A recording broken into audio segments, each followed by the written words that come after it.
Hi, guys. I love you so much. Thank you for all of it. Hopefully it's not because we're lovable.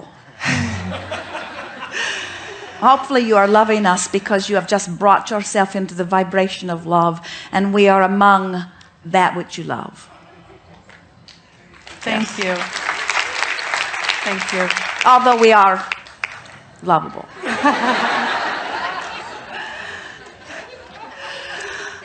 You've answered so many of my questions, but it's been since '99 since I've actually been recorded. And my new love, first man in my life, who gets Abraham, loves Abraham, and is certain he can walk the walk, wants to know why after all these years I haven't been able to quite, consistently do it. So I have all these passions, and all these rockets are launched all over the place, and He is wanting you to reach the place where you are able in a former time to anticipate everything that you will ever want and make all of those adjustments in advance so you never again have to find your balance.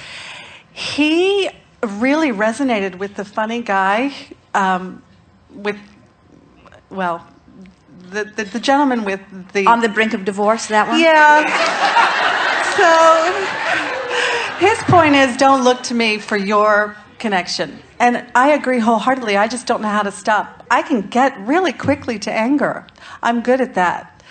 Anybody who needs coaching on that, come to me. But I want so desperately for me, for all this joy that I know is my birthright, to live it.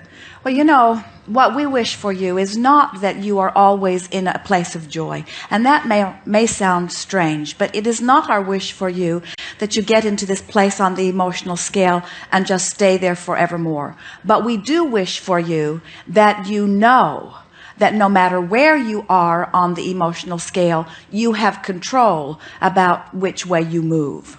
Because we've noticed that since the way you feel, all the way from the best to the worst, is all about your perception of control. It's about your perception of power. As we said earlier, your actual freedom is not in question. You are so free you can choose bondage.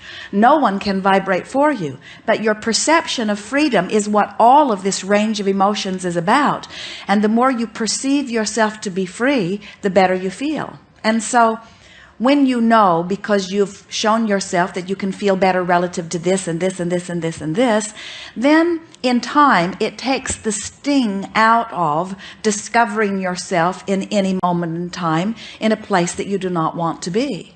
There are two ways of looking at this. One is, I want to learn to manage my emotional scale so that I can be in a better place of allowing, so that more of the things that I want can manifest.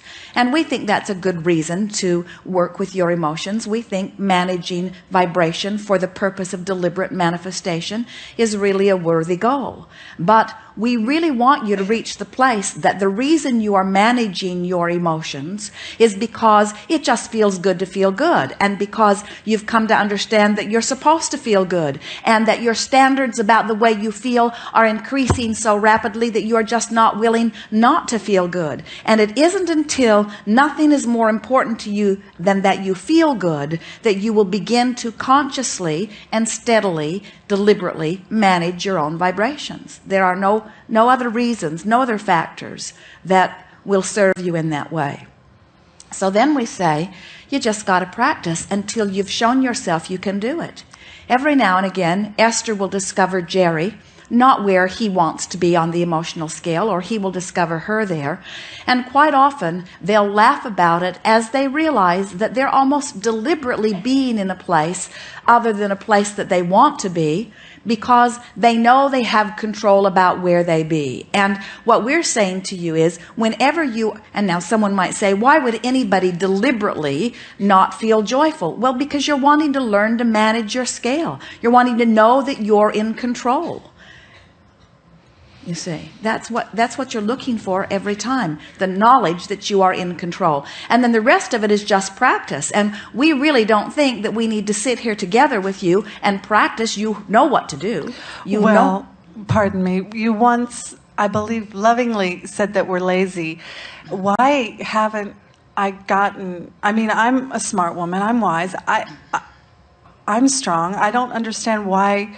Because you're not yet convinced that the only factor that matters is the way you feel factor. You still, it's like sometimes we will see some of you watching a television program because it is a subject that is hot, not because it's a subject that feels good to you while you approach it. Or we will see you have a conversation with someone that you have not to this day yet enjoyed, but because it is the thing you think that you are supposed to do. You let so many outside influences dictate your behavior rather than determining your behavior based upon how it feels. And that's why, as we visit with you, we're trying to do a sales job for all of you, upon all of you, that makes you come away from this gathering with at least an understanding that nothing is more important than tending to the emotional journey part of the journey. And we think that what happens is you, and you're not alone in this. It's why we're hitting it so head on in these hours that we are together. When you make the distinction between the two journeys, there's the what's happening, and of course I'm going to respond to it to some extent. There's the what's happening, which is the action part of the journey that I'm not going to change quickly. I'm not going to change it quickly. The momentum has brought me here. This is the way it is. This is where my relationship is right now. This is where my body is right now. This is what my state of financial affairs is right now. This is where it is. This is where it is. But I have control about how I respond to how it is. And that's that other emotional journey that we're talking about. And when you start tending to that, then all of this starts taking care of itself. But until you do, then you're going to be beating this drum because it's loud, or because it's there, or because your mother did it, or because it's what your culture does, or because it's what you've always done, or because it's the biggest thing, or it's the loudest thing, or it's an important thing. Esther watched the debates around the elections because, well, her excuse was she wanted to be informed. And we asked her when she took the time to hear us if she was enjoying it. And her answer was yes. In other words, you do a lot of things because you think you should, or because other people who are important to you do. But until your sole reason for doing anything, thinking anything, remembering anything, planning anything, imagining anything, observing anything, until your sole reason is the improvement that it might give you in your vibrational stance, then all kinds of things could turn up for all kinds of different reasons. It's sort of like the difference between going someplace for the holidays because it excites you no end to think about going there, and going because you feel obligated or because you don't want to hurt somebody else's feelings. You do a lot of things for reasons other than the way they affect your vibration. And until you do things only because of the way they affect your vibration, then you will continue to ask us this question. Okay. Esther's answer is a good one. She simply says, when someone asks her a question like that, she just said, we don't live it, we just teach it. And it usually disarms them. It makes them realize that she's human too, that she is constantly trying to mold herself into the best feeling place that she can, but sometimes something hits her right between the eyes and she has a response to it before she has a chance to gather her footing. So sometimes she goes way in the direction she doesn't mean to go before she does a course correction. In other words, but so what? So what? What does it matter where you are in any point in time when you have the knowledge that with a little bit of effort you can bring yourself to the place that you want to be? So we want you to be less hard on yourself about not being perfect, and more willing to accept that you don't ever want to get it done. If you could ever get it done, you'd be dead, and you can't do that. You never get it done. You cannot get it wrong. You never get it done. You cannot get it wrong. And so if somebody is evaluating you and saying, you know, you could be doing better than you are doing, you might say to them, you could be doing better than you are doing, and not acknowledging that I could be doing better than I am doing. Say to them, if you were really practicing the art of allowing, you wouldn't be noticing how ornery I am right now. Yeah. In fact, if you were really practicing the art of allowing, law of attraction wouldn't even brought us together. Why are you here, huh? Why are you here, huh? Why are you here, huh? How'd you get here in the middle of my ornery face? There must be something ornery within you. Aha! Blame always feels better than guilt, every time. Yes, yes, it does. So this is why I really wanted to be in the hot seat, because the weekly CDs I love. It's uplifting. It's great. And again, I just feel that Well, all you have to do is practice. And what is it that you're practicing? You're practicing feeling better. That's all it is. We have no more words to convince you.